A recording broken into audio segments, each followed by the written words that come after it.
Happy New Year, Paper and Glam readers! Welcome to a brand new year of reading. Thank you so much for spending an evening with us, or if you're watching the replay, spending a part of your day with us. Today we are discussing our first read of 2018, of course, which is When Breath Becomes Air. And before we get started, we will do our icebreaker, which is, what is your 2018 reading goal if you have one?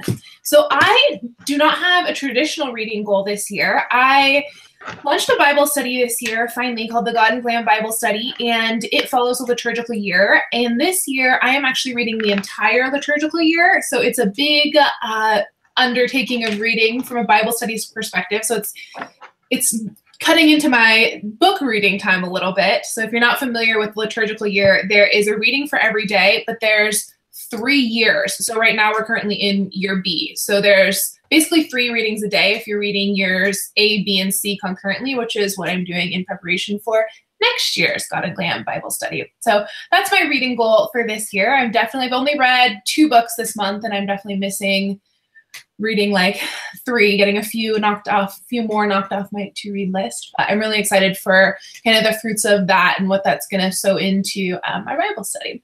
So let's see, who is next? Margie, do you have a 2018 reading goal? I do. I read more last year than I have since I started counting. So I upped it by 4 books. I'm hoping to read 65 this year. That totally includes, listening to books, which I actually did with this one a while ago. So I'm trying to just listen instead of really listening to music in my car, but I'm really enjoying it and just jumping in.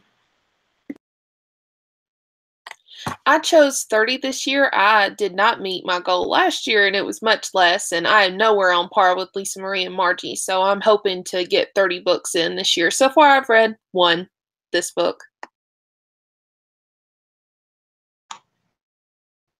So for me, it's usually just Paper and Glam Book Club. That's my goal, to get through every single book.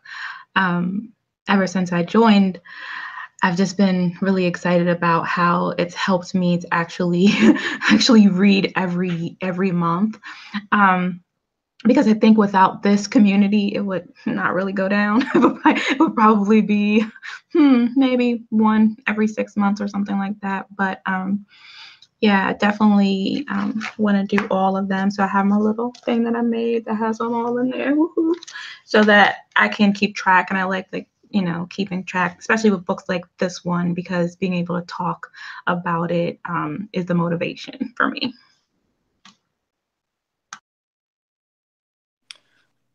So my goal is, it's less than it was a couple of years ago, or even, I think I put it down to 70. I think last year it was 75, and I just hit 75 the last day of the year last year.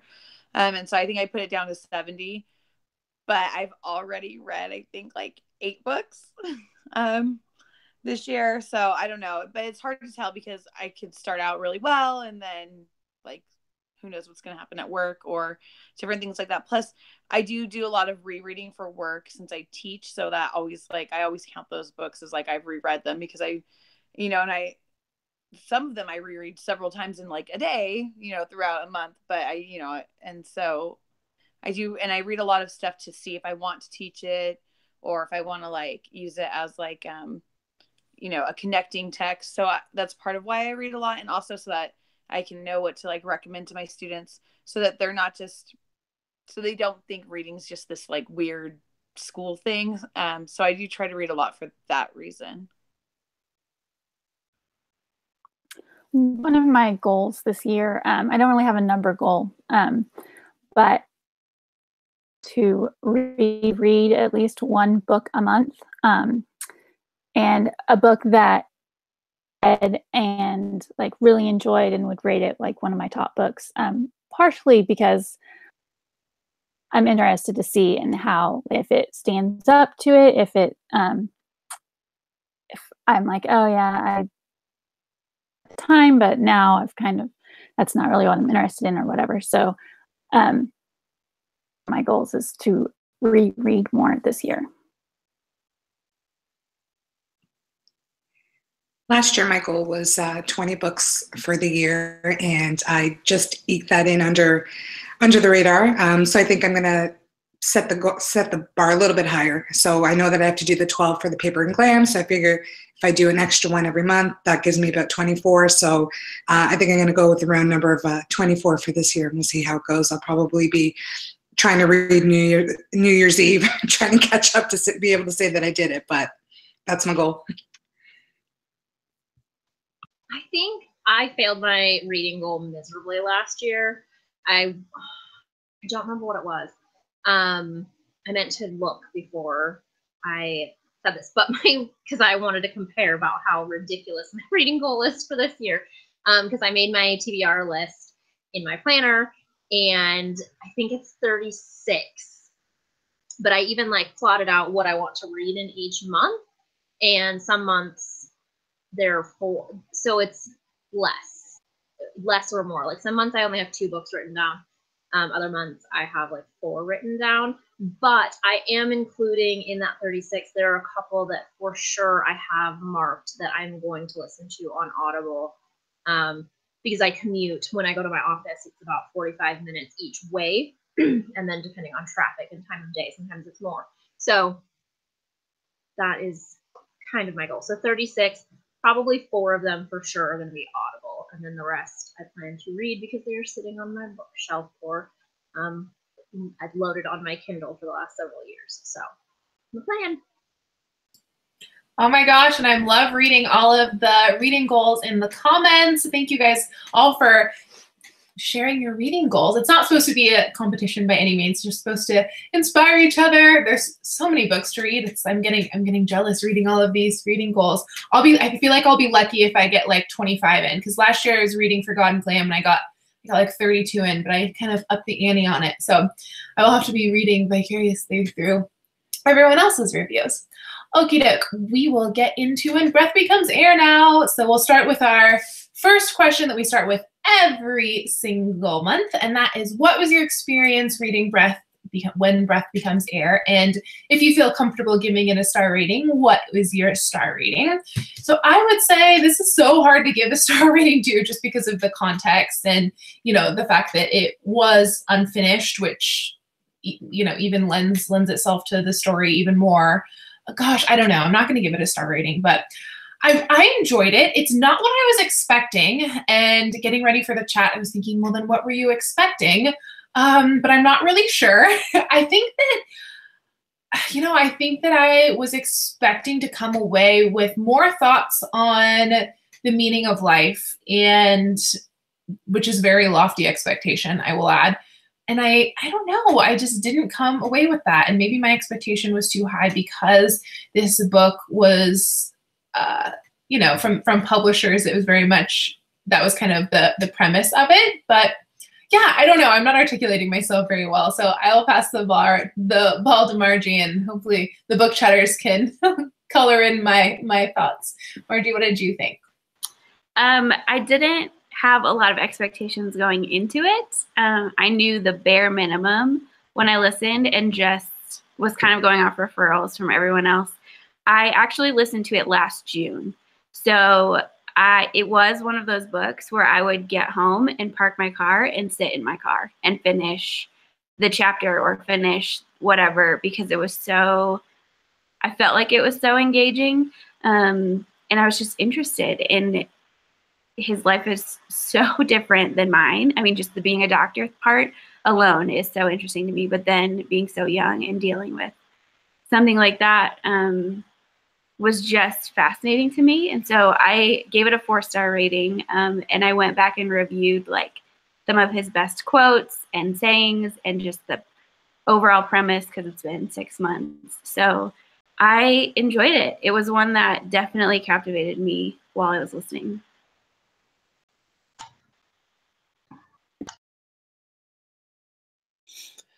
I'm sorry, Tabitha made me laugh. I did give the book 4 stars because I can objectively look at it and see that it was very hard for him to tell his story, and it's really hard for people to tell their truths when they're dealing with an illness like that.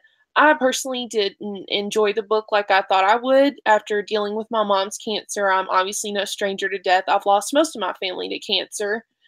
And then my husband's uncle died very suddenly, not from cancer, but very suddenly last week. And then my other uncle died very suddenly this morning from his cancer. So it was just, it brought back a lot of really hard memories that I'd forgotten about in my grief. And I can imagine that his wife had to be very strong to write what she did at the end of the book, because I don't think I could do that for my mother at all.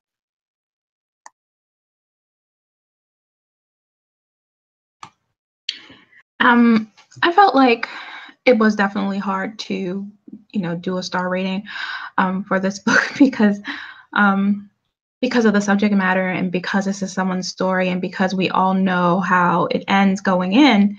But I felt that, I listened to it and I felt like I'm happy that I was listening because I don't think that I would have been able to read it. I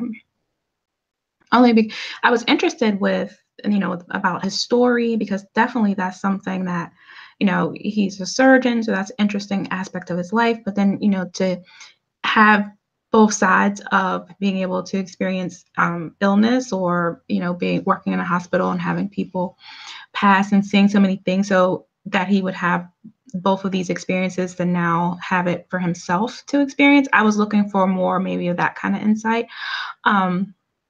But as far as I put that I liked it, I felt like I wanted to know more. I wanted to know about maybe what was he, everything that he was going through. And what I really enjoyed was the end. I enjoyed more what his wife had to say.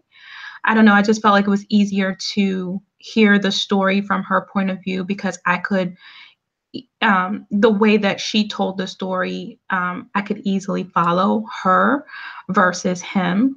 And I don't know if it's because a lot of the things that he was referencing, I didn't I didn't understand a lot of the references, a lot of the literature and stuff that he would throw in references. So I couldn't follow all of that. But I would say I liked the book. I think that there were parts of it that I would say I like so much the idea of the book more than, I don't know how to say what I'm trying to say. I like the idea of the book more than the actual what I read. I don't know if that makes any sense, but because it really makes you think about life, and I like the conversation that can come from the book, and then say, okay, so if you knew today, if we put ourselves in his position, if we knew today that, hey, we would only have 6 months or something like that, would we still continue to live out our passions? Would we stop and just vacation? I mean, it just makes you think about so many things. So that's why I would say that I liked it because of what it made me think about,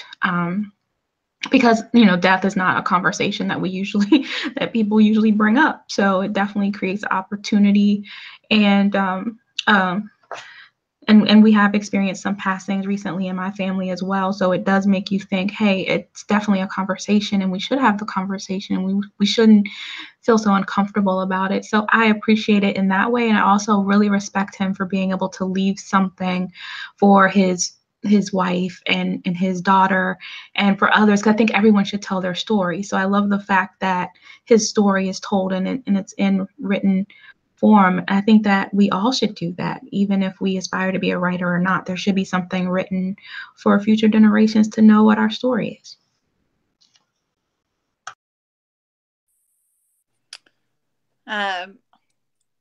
I really liked it. I didn't think I was gonna like it. I was like, oh, do I want to buy it? Do I want to Audible it? Do I I just couldn't decide what I want to do, and then I procrastinated to where I was like, I'm just gonna go to Barnes and Noble and buy it.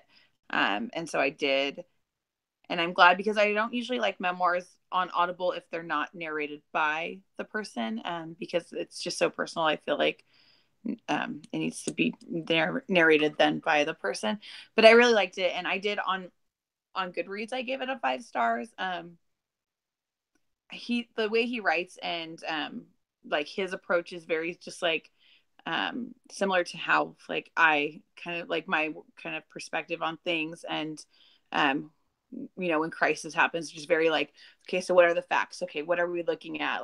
How he just kept wanting to kind of know okay, what's the bottom line? What's our duration of time we're looking at here? I'm very like that. I don't. if there's something bad coming, as long as like, if I know kind of what's going on, even if it's going to be devastating, then I can like figure out like how to deal with it. But the unknown is kind of what I don't do well with. So I don't know. I really liked it. And I liked all the clinical discussion in part 1. And part of why I rated it so high is it was just a really easy read. For me, I read part 1 in one day, and I really could have just sat and read it all in one sitting. And then I read part 2 the next day and the afterward. And so I just thought it was just really that its readability was high. And I don't know, like, I'm not like hyper emotional. So, or I don't know, like on like the Myers-Briggs, like I'm like, I get the T for thinker, not the F for feelings. So I think that, you know, I go into books like this and I don't struggle with what most people do as far as, you know, the emotional connections and stuff. And I've lost both my grandmothers to cancer while they lived with me. And so I just kind of like put myself like, oh, I remember when that happened and stuff. And so I don't know. I like the human connection of it though. Even if I, you know, like, even if I don't cry or anything like that.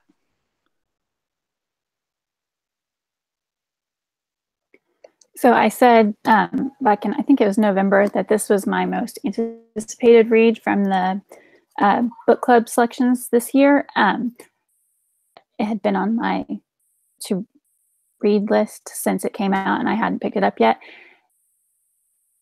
The reason for that, and because I knew that it would be difficult, in late 2016, a family member was diagnosed with cancer, and so a lot of last year was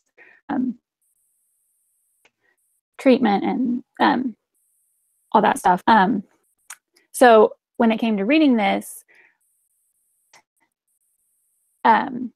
just kind of to maybe try to distance myself from it just slightly. And I think it took me like a day, or I don't know. I basically listened to most of it while I was grocery shopping one day. And even though it definitely sad different parts, I thought the writing was enough that I can actually read the words that are written there. I mean, like he says in the foreword, like he has a way with words, and so I wanted to actually read them in that way. Read the actual physical book later, kind of know what I was getting into going into it at that point, and like if there was anything that I couldn't deal with, I could skip part or but I just thought that it was really well written. Like the story, like I wanted to keep it. I wanted to know like what came next in the story. It is really good. So I don't know that I can give it a star, but I did enjoy. It's pretty difficult for me.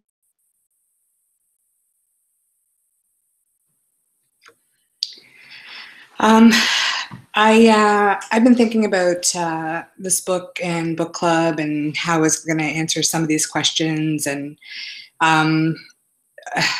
it's a heavy book, and I'll start there. It's I don't think there's anybody on this book club panel, or maybe anybody who's listening to this book club, who can't relate to this book on some level.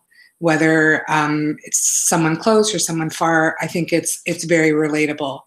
But looking at it as a novel and trying to assign it a star rating, that's a challenge. I'll be completely honest, and I think I'm probably going to be in the minority. I did not enjoy this book at all. I don't know if it's because of, you know, my own personal stuff that I'm going through, and maybe where my head was at, but for the fact that he was a neurosurgeon and he uses big words and stuff that I have no clue what he's talking about, it's his story, and I think that that's wonderful. But I don't know that it's necessarily any different than a lot of, you know, other people's grandmother stories or grandfather stories or mom's stories or dad's stories. Of course, our family members or ourselves, we don't take pen to paper like he did, so you have to give him respect for that. But I don't. It was okay. I'll echo what Tabitha said about the end. I enjoyed what his wife was talking about a little bit more, and I actually think she's a better writer than he was, just because of the way she writes and her maybe a little more relatability.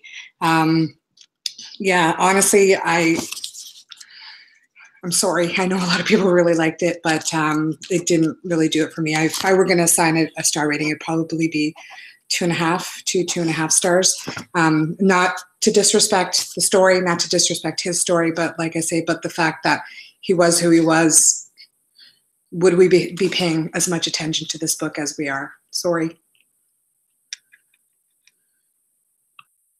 I really am kind of with you, Cindy. I was absolutely dreading this book.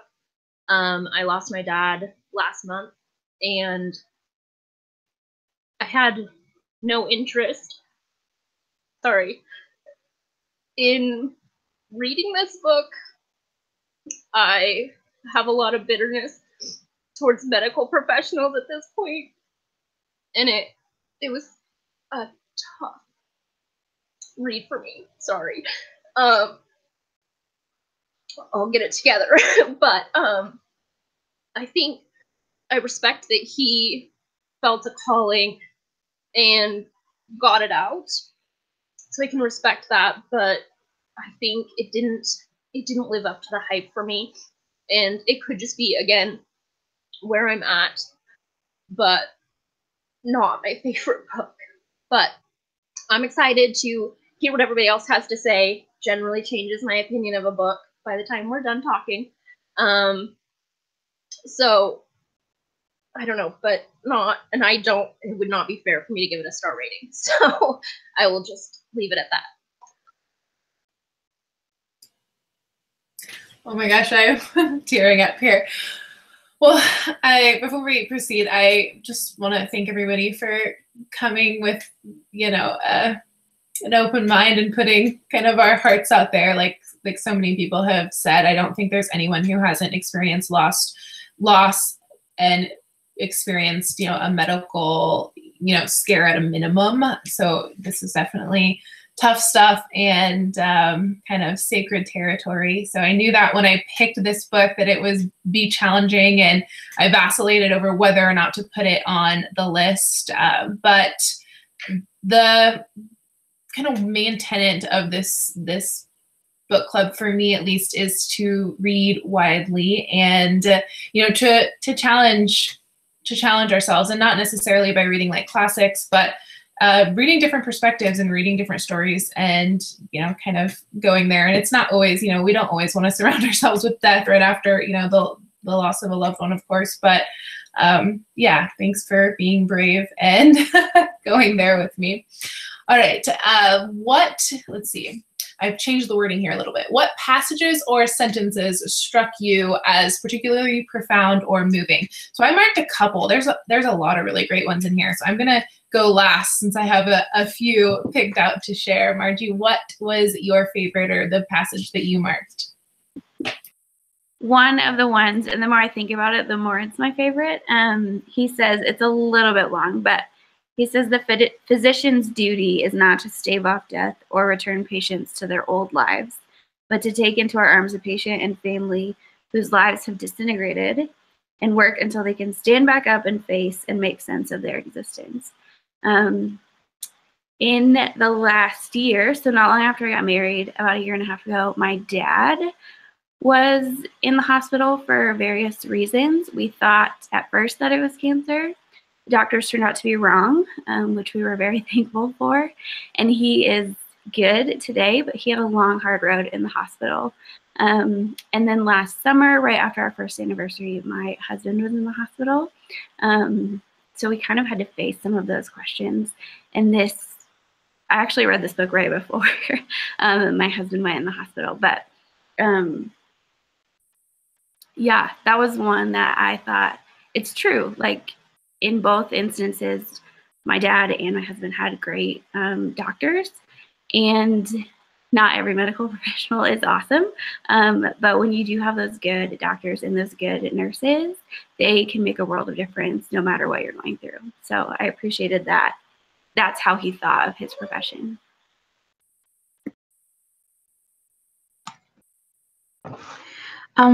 I just, like I said, because I was listening, I only was able to jot down a couple of things that just stood out to me. They're like kind of random, like one of them was like, he said that doctors need hope too.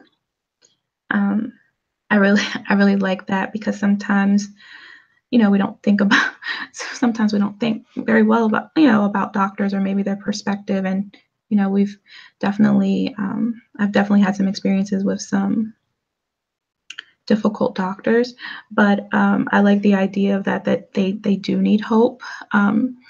So I'm thinking about, like, if I have to go in, or, I want someone with me so that they can bring some hope with them, because going to the hospital and being around, that's just not a place that's usually full of hope, There was another one where he was talking, I believe he was talking about his daughter. Like, he just said, you feel the dying man's day full of joy. And I know that some of the people were talking about, the baby question, but I won't jump ahead with that one, because I thought that it was like kind of a sweet moment that, because your children do bring you so much joy, and then you think about leaving, that would be like a moment. There was a part that I liked about when he was talking to his doctor, and it was almost like she was pleading with him to kind of take some time. It was almost like it felt like he, in wanting to live, he was living his way, and his way was like to just be on the grind. You know what I mean? Be on the grind, be on the grind, be on the grind.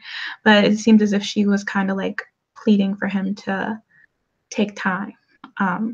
So that was a part of the book. I also liked one of the parts that, well, someone in the chat mentioned it, but it was really good, that the stages of grief backwards. And I just remembered that was nice. So whoever mentioned that was great. I did want to mention that, but those are the things that I picked up on.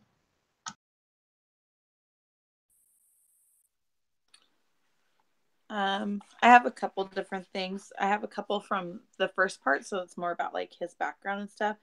And on page 31, it says, literature not only illuminated another's experience, it provided, I believe, the richest material for moral reflection.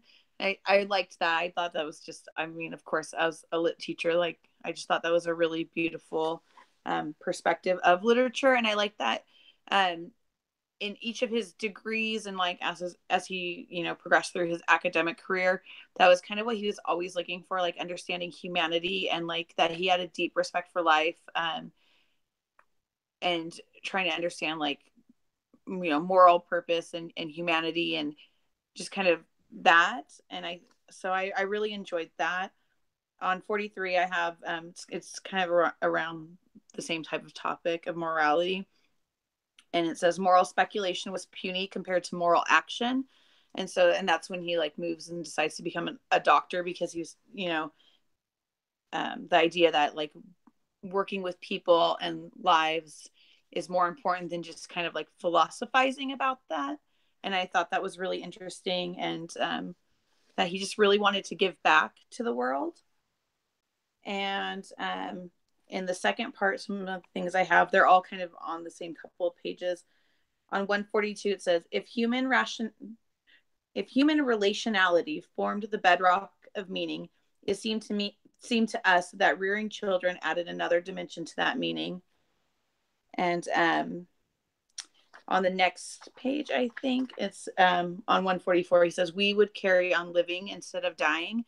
And I liked that he was like, as long as I'm here, I'm going to live. Kind of like what Tabitha was saying, like he finally got what his doctor was trying to tell him, like, go live, like go and do. And so I thought, like, at the end when he was really sick, and it just like discussed him sitting with his family and spending the days, playing. And I know his wife talked a lot about that, and the way she described that. it reminded me of like when my grandma was sick and everybody would come over and we just would really like spend time together the way that we should all the time. But it seems that in times of trial or when someone is sick and dying and you all have to come together to get those last moments, that everybody kind of antes up and really partakes when they have the opportunity, which you don't always have the opportunity. Like when my dad died, he was alive on Friday. We didn't know anything was wrong, and my grandma found him the next morning. So I think that when you do know it's coming, that you get that opportunity of like really like taking life and running with it.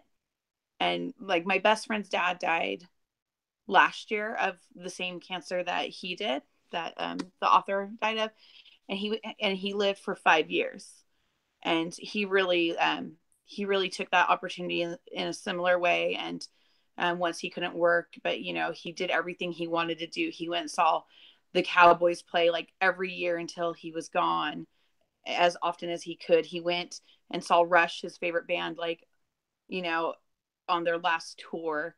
He went and his best friend set up for him to be a passenger in a Tesla test drive so that he could experience that. And I just kind of liked that idea that he, you know, he was like, we're going to live. I'm going to live until I'm not.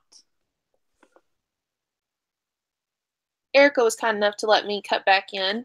My favorite passage was on page 101, and it's towards the end of the page, and it goes, he paused. Polly said, "Do you think my life has had meaning? Did I make the right choices?" It was stunning. Even someone I considered a moral exemplar had these questions in the face of morality. And I just found that interesting because Roman's uncle was a very godly, good man. I mean, he never did anything wrong, never talked ill of anybody. He spent his whole life giving to the church. And right before he passed away, he looked at Roman's aunt and said, "I thought I was getting better. I thought I was doing good." And, you know, he wasn't scared to die, but even he, who knew he lived his whole life in a positive and meaningful way, even questioned if he was good enough to die and go to heaven. And I think about that all the time. You know, you try not to think about it, but you wonder, you know, if I was told that I had 24 hours to live, did I make the right choices in order to produce a meaningful and fulfilling life, not just for me, but for the people that I care about? So that way, when I'm not here anymore, they have those memories to hold on to. And I just found that really deep, and it really just got me thinking about what choices do we make in life that make a difference and what choices don't. I mean, I have so many in here that I marked. Mine is on page 172. It's talking about the section where he's talking about church and leaving church and then going back to church. But he says that each of us can see only a part of the picture. The doctor sees one, the patient another, the engineer a third, the economist a fourth, the pearl diver a fifth, the cable guy a seventh, the sheep farmer an eighth, the Indian beggar a ninth, the pastor a tenth. Human knowledge is never contained in one person. It grows from the relationships we create between each other and the world, and still it is never complete.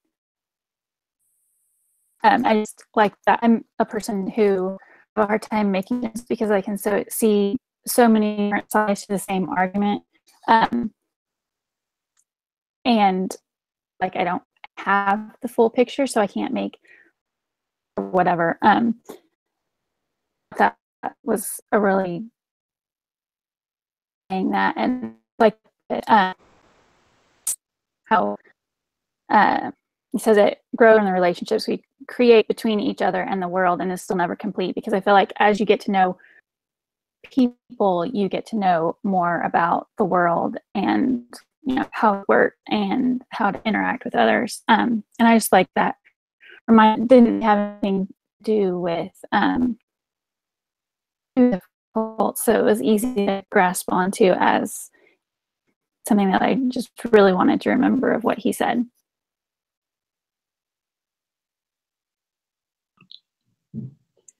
My favorite excerpt, I'm sorry I don't have a page number because I literally just typed it into my phone, but it's the part where he says, I began to realize that coming into such close contact with my own mortality has changed both nothing and everything. Before my cancer was diagnosed, I knew that someday I would die, but I didn't know when. After the diagnosis, I knew that someday I would die, but I didn't know when. But now I knew it acutely. The problem wasn't really a scientific one. The fact that death is unsettling. Yet there's no other way to live.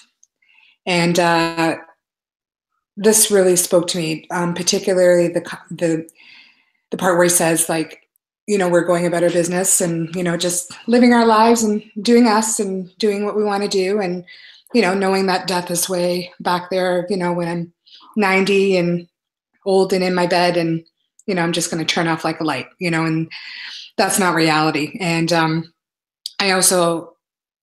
this also spoke to me as well, just because of the way he chose to live his life, and particularly when he was at the point where he had to make a decision whether he wanted to do what he loved or he wanted to do what he really loved, like his left brain versus right brain, the artistic side.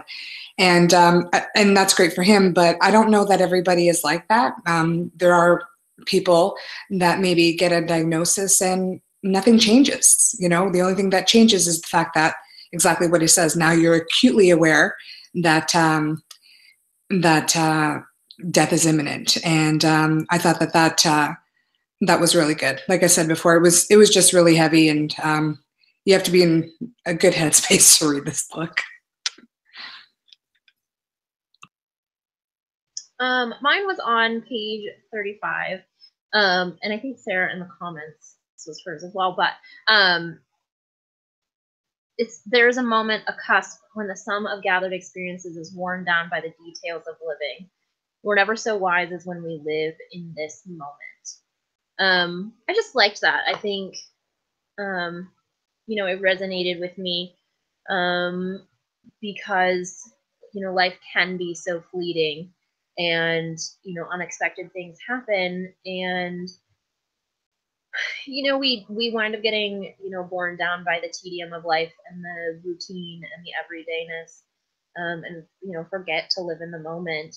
And I guess I appreciated that about them and their decision making during his disease, you know, was, you know, what do we want right now? I mean, they were future minded to some extent, you know, with decisions about having a child, but it was also about, you know, what felt right for their life right then and their marriage. So I appreciated that. I liked that a lot. All right. Oh my gosh, none of my quotes were shared. And of course I want to share them all, but I will not read the book aloud for 10 minutes. Don't worry. So the one that I wanted to talk about was the quote that referenced Hemingway. It's on page 148 and 149. So there was in another spot in the book, he said something about, I think he was quoting someone else, and he said that in the first 20 years of life, you're living, and in the rest of your life, you're reflecting. And I thought that was so interesting because I started journaling when I was 20, and I can't like live without kind of like metabolizing my life into words. And this quote talks about Hemingway doing that. And he says, "The privilege of direct experience had led me away from literary and academic work. Yet now I felt that I understand my own direct experience. Now I felt to understand my own direct experiences, I would have to translate them back into language. Hemingway described his process in similar terms, acquiring rich experiences, then retreating to cogitate and write about them." So I had to look up cogitate. Sounds like conjugate, but it means to ponder. So then retreating to ponder and write about them. And that is the story of my actual life. Like every morning I have to spend like an hour just writing and reflecting to kind of like move forward. And I don't know if that's a personality thing or what, but I really appreciated knowing that, you know, he felt that way and Hemingway felt that way. And I know, you know, Shanna Nyquist, who I talk about probably every book chat, also has written a lot about that. So I really loved that perspective. And yeah, oh my gosh, I won't read it, but the epilogue 218 and 219, where his wife is reading or writing. Oh my gosh, so good. I totally broke down and cried. Her talking about just the level of gratitude and just, I don't know, rich depth of experience she was able to communicate, after her husband died and, she has an infant child. I can't imagine going through that. And I imagine I would be so mad at God. And yeah, just the way that she articulates her emotions so beautifully was really, really inspiring. I loved the epilogue. All right, so the next question, we're totally not all going to agree, and that is absolutely fine. And I know this is a group that is so incredibly respectful and supportive that we won't have any trouble agreeing to disagree. It'd be a boring world if we all agreed. So we're going to talk about their decision to have a child. So the question is, what did you think of Paul and Lucy's decision to have a child in the face of his illness? When Lucy asked him if he worried that having a child would make his death more painful, and Paul responded, "Wouldn't it be great if it did?" Oh my gosh, I love that line. So how did that strike you? Do you agree that life should not be about avoiding suffering, but about creating meaning? And then, yeah, I just want to unpack their kind of decision to have a child. I think it was really, really interesting. Going into the book, I knew they had a very young child, but I just assumed that they, that his wife was pregnant and then they got the diagnosis. I didn't realize that they chose to have a child after receiving that diagnosis, which I thought was really interesting. And we talked a lot about this in the November book club for Tiny Beautiful Things, but I'm just fascinated by the decision to have children or not to have children. The decision to create life is fascinating to me, at least. So I'm curious to hear your thoughts. I have mixed feelings about this. I don't necessarily, I just think it's fascinating. I really don't have a strong opinion one way or another, but I'm really excited to hear your thoughts. And of course, book chatters, feel free to take a pass or, to reserve judgment. But Margie, what did you think? I kind of loved it. And I know there's been lots of discussion even in the comments on YouTube, but I would totally do it. I would, have a kid even in the midst of a diagnosis. If it was me, if it was my husband, either way, I think in some small way, like it gives them another form of life. So even though it's maybe harder to leave, like you get to enjoy that time. And then for his wife, I think like she had a piece of him literally to keep with her forever. And I think it would absolutely help me like to not be as lonely. And so in some ways that's probably really selfish. In some ways, I think it's knowing that they have a legacy that carries on too, like through their next generation, like not just through the memory that you might have of them, but there's literally like a piece of him that's still living and will keep going and will know his story and all of those things. I think that was incredibly powerful.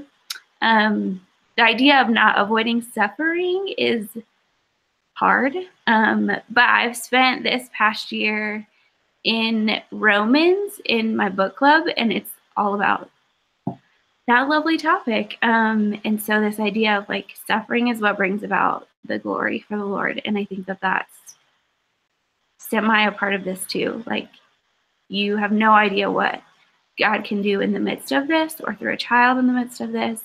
And I'm sure that their decision, if they had decided to not have a child, would have been great for them too. Not like saying that you have to, but I thought it was a really beautiful picture. And that quote I loved too. I knew we were going to talk about it, so I didn't pick it, but I was on board. I loved it. I know that it's probably really hard for his wife and his daughter after the fact, but I think there's something beautiful in them too because of what they went through. I think it is your choice as a couple and what you do if something like that happens. I know from personal experience, a couple of years ago, my husband and I were faced with the scare that he might have testicular cancer. And so we had to have this exact discussion, and we decided we would not have children, and we're not having children anyway. But neither of us would want to have a child or remarry if something happened to either one of us. Both of us truly believe that in soulmates, and when you find the one, you find the one. And I know that if something ever happened to Roman, that would be it for me in that stage of my life. I would never find someone that I care and have such a deep connection with as I do him. I can imagine having a child if something like that happened to him. Of course, I would love my child and I would take care of it, and it would be nice to have a piece of him. But it breaks my heart to look at pictures of my mother. And I've had her for 24 years of my life. I could not imagine looking at something and seeing the other person and it not just kill you. I don't have that kind of strength in me. I'm really glad a lot of people do, but I do not have that kind of strength in me, whether it's my mental illness or what it is, but I just can't do that. And I'm really glad that she found closure and that she takes her daughter to his grave and that they're able to have some memories of that. And I thought that was really sweet. And I truly do believe that it's every individual person's choice of what they do with their life when faced with a life or death situation.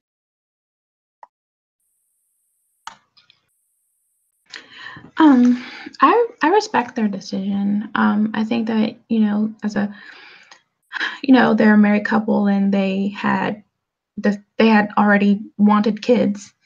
And so when they got the diagnosis, it's like, okay, well, let's do the things that we want to do. And I don't know, I just think that, there are plenty of children who have single parent households who grow up great and fine. So yeah, I respect their decision. It's something that I honestly wouldn't have thought of, but it seems like as soon as they got the diagnosis, they were like, okay, well, because he didn't know how long he had. So it's just, I don't know. It just seems, I don't know. I feel like I can respect it. I think that there are other circumstances that maybe we would, we wouldn't necessarily go down that road where people have children and you would kind of go, that wasn't a good idea. But, this was a couple who could afford to have children and loved each other. And it wasn't as if it was, I don't know. I guess I don't see it. I don't see the harm in it, I guess, because there's love and there's family, and I can understand wanting the piece of your husband and wanting him to have the joy of children, and children do bring joy, and not that it wouldn't be difficult, but there are lots of things that are difficult. So I wouldn't deny a child just because it might be difficult. So I agree that they did it.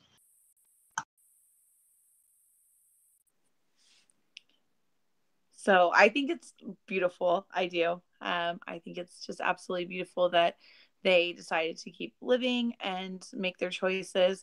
And I don't think that it should matter that he was diagnosed with cancer, because there are plenty of people who actively choose to do IVF or, naturally get pregnant, and then the spouse, one or the other, is killed in a tragic accident. And I think that the idea of knowing you're going to die, suddenly, either way, there really is that possibility out there for any couple engaging in bringing a child into the world. And so I don't think that the quote that Cindy said earlier, right? Like, he knew he was going to die and he didn't know the date. And then he found out he had cancer and he knew he was going to die, but he didn't know the date. And so I think that's true. And so I think knowing the date is sooner, it should not necessarily make a difference. I mean, my parents had me after my dad had a stroke. They conceived me and they didn't even know if anything worked and that they could have children, and they became pregnant immediately. And they didn't know whether my dad was literally still in the rehabilitation center, and they didn't know whether or not he was going to have another stroke, or they couldn't even find the place where where his blood vessel ruptured because it was so deep in the brain. So they didn't know what was going to happen. And I don't know, my parents didn't let them stop them. So I think I have like maybe a little different perspective based on that, of course, right? Like we all bring our own stuff to the table when we make decisions. But I just think it's really beautiful that they decided just to choose life, and not just their lives, but life for their family. And like Tabitha said, they were, you know, financially stable enough to do so, and they had a lot of strong family members around to support them. And so I just think it's a beautiful choice. I feel like if I answered the part about them having a child, I would just repeat basically everything that Margie said. So I'm going to talk about just the last part of that. Life should not be about avoiding suffering, but about creating meaning. I feel like in life, there's no way that you can avoid suffering. The only way to do that is to not do anything, basically. And then I feel like you'd still be suffering from not doing anything. So, I mean, everything that we do involves the potential for suffering. I mean, being friends with people involves, there's always the potential that somebody's going to hurt you. Getting married, there's the potential that you're, so I think that there's not a way to live your life suffering. And I mean, yeah, obviously I think that you should focus on life, because otherwise, like, if all you're trying to do is avoid suffering, then you're still going to suffer, but you won't feel like, I don't know, like you contributed in some meaningful way to those around you. And I don't know, that seems like suffering to me, because I want to do that. Maybe not all people are, so that would be fine with them. But I just don't think there's any way to avoid suffering. And so to live your life like that doesn't make a whole lot of sense. So I just have to say, I absolutely love this quote. I mean, it gutted me when I read it, like woke my husband up crying. But I don't know. I love his take. I like the wouldn't it be great if it did? Because I think, we love our children so unconditionally, and I guess I just appreciated that he wanted that.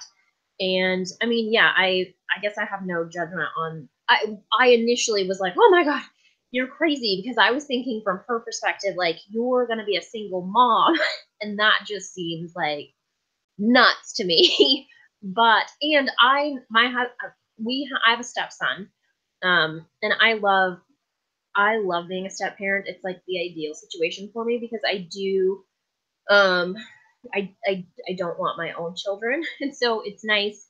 Half of my week I get to be a superstar parent, and the other half of my week I get to be my selfish self and do what I want to do, and that's ideal for me.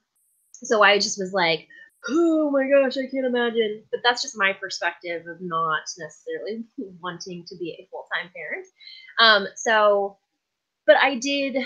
I loved the quote. I loved, I did, I cared for my dad at the end of his life, and it did change my perspective a little bit about not having children. Just that the comfort I know it brought him.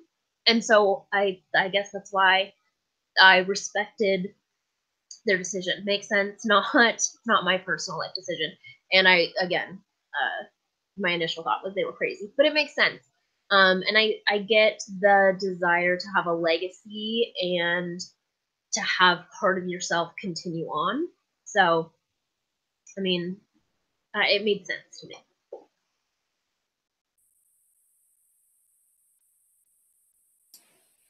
I thought the same thing, Sarah. Just my mom is taking care of my grandma, who is 92. She's about to turn 92 and is nearing the end of her life. And I know just how much that puts on my mom with like running a business and, you know, like working.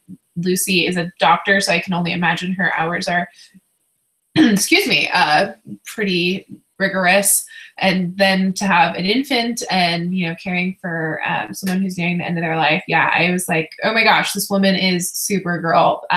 Sarah Tees in the comments said that she read that Lucy is moving on with a man who lost his wife to cancer, and they're blending families, which is an uplifting story. I heard on the What Should I Read Next podcast that Lucy's sister is the blogger at A Cup of Joe, which is a really popular blog and an interesting story. So I think she's also blogged about Lucy in this story, but I haven't read it. And I think, Margie, you shared that in the comments too. But I thought that was really interesting. One of those moments where you're like, wow, the world is so small.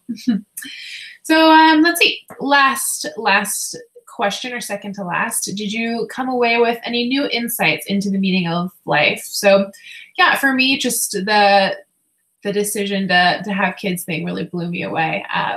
And I really appreciated the way that Paul just so bravely faced death. It was just, yeah, it was oddly encouraging for me, and just how much impact he was able to make, you know, despite not being able to, you know, being like within spitting distance of his dream and kind of having to relinquish like his future.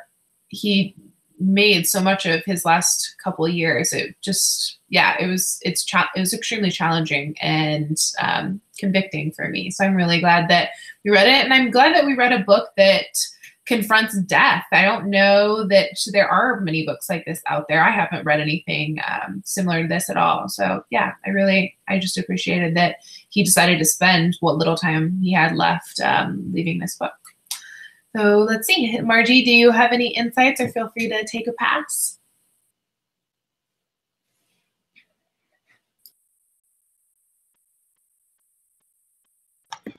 I'm sorry, are you going? Okay. I guess like what I take away from me, or what I was thinking, was that, you know, we all know we don't know, but then if you do know, then how is that gonna change your right now? And so it does make you kind of think. That's why I said I can appreciate the book for what it makes you think about.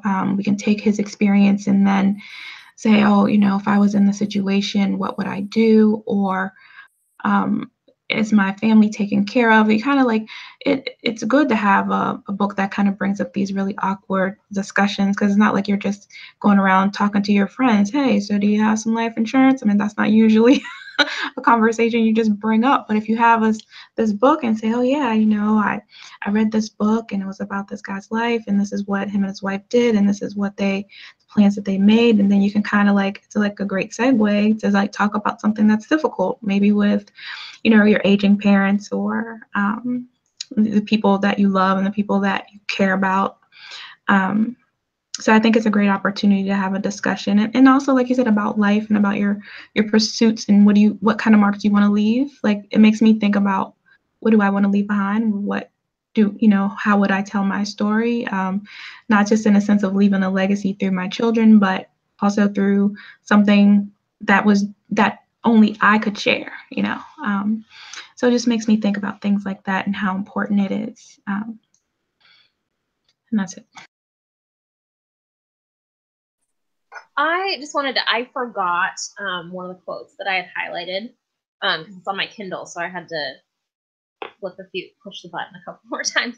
But this is kind of, you know, maybe one of the takeaways, because, you know, the quote I shared earlier was about living in the moment, but I also really appreciated this one.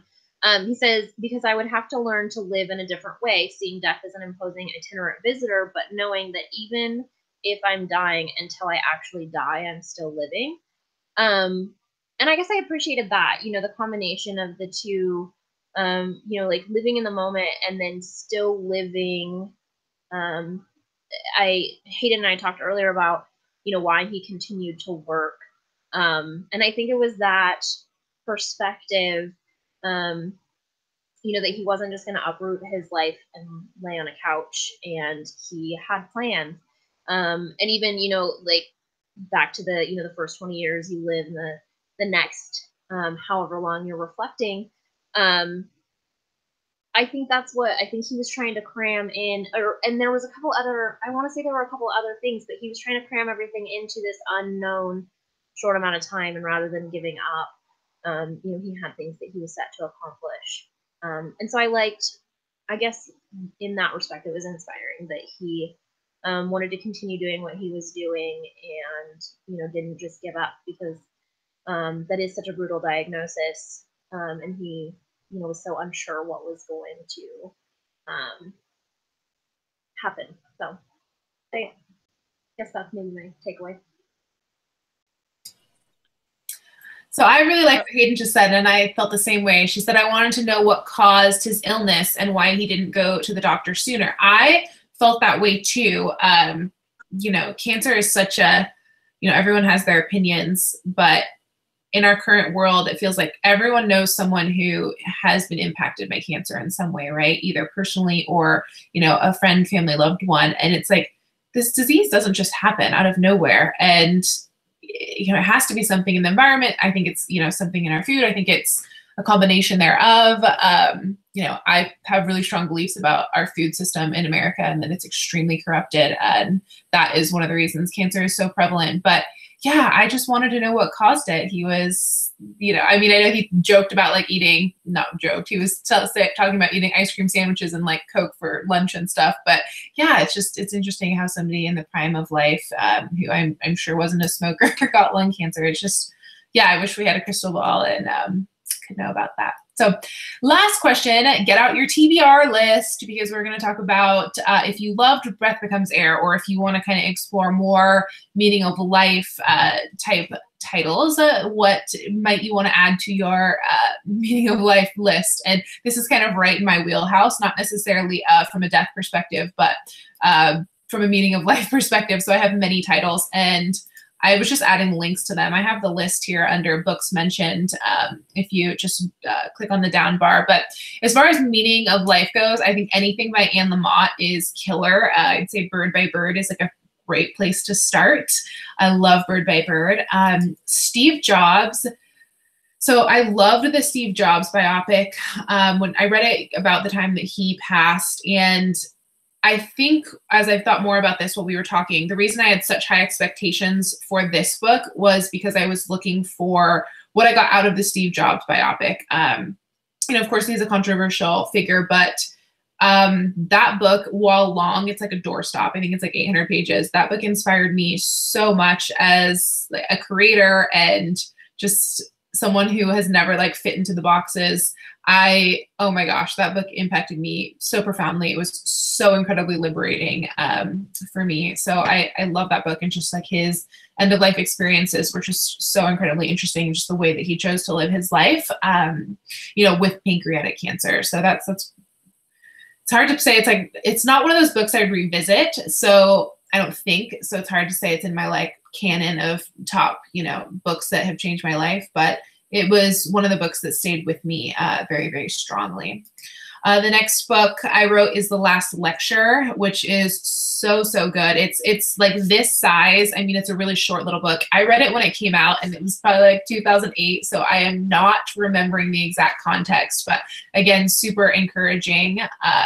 Also, another similar one to The Last Lecture is This Is Water by David Foster Wallace, which was a commencement speech at, gosh, I forget which school right now. I might have to fact check that, but it was a commencement speech, but they have since turned into a little book, and it's really good. The YouTube video is also really good if you just want to watch that and skip the book. I like having things in print so I can just like get out my little highlighter. I have a lot of book recommendations. The last one I haven't read. It's Being Mortal by Atul Gawande, and he is on the back flap reviewing this book because it's very similar. He's a doctor and talks a lot about, you know, death. I haven't read this one. I found out about this book because when Breath Became Air came out, like Atul Gawande was like kept being mentioned in the same breath. So I kind of added it to my to read list with When Breath Becomes Air. But lots of people who love this love Being Mortal and vice versa. So I haven't read that one and I can't endorse it, but it's definitely one that is very, very well respected. Let's see, who else has this? I can't keep track of the passes. I'm just going to mute myself. Does anyone else have recommendations? On the complete opposite spectrum, feelings-wise, the most recent memoir that I read, kind of memoir, is Jenny Lawson, Furiously Happy. She isn't dying in the book, so it's a little bit different. She does have a lot of mental health things, and she has days or weeks where she literally can't get out of bed.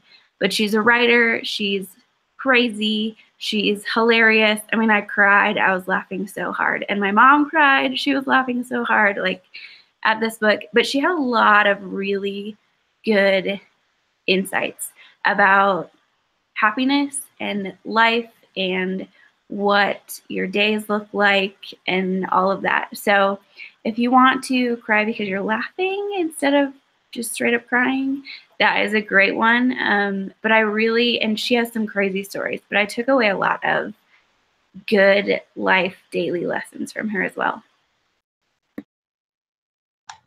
The one that I have to share, I don't know if it's, you know, in the same section or whatever, but anyway, I'm reading this. I like to show mine. God is Able, and it's Priscilla Schreier and Priscilla Schreier, and it's really good, but she's talking about how, yeah, you're going to go through stuff and it's going to be hard, but God is able to get you through or help you deal. And so far, I'm really enjoying it, so I recommend it for you guys. So I don't have a recommendation, but I got skipped on the last question. And so I'm going to just answer that one real quick. And what I took away for life was just kind of that, like, you gotta always like keep moving forward and just like be happy and like live in the moment. And even if your life, like, you think you have a plan, like he thought he planned on you know, like having this career, and he was just like, way in the future my life's gonna be like this, but he didn't let the cancer derail him to where he like did nothing. He still like, he was like, okay, I can do this other thing that I thought I wanted to do, which was right. And that no matter what, you can always like still have a fulfilling life, that having a terminal diagnosis or something bad happen to you, you know, that it doesn't mean your life is over, that you can always adapt and move on and still do like great things.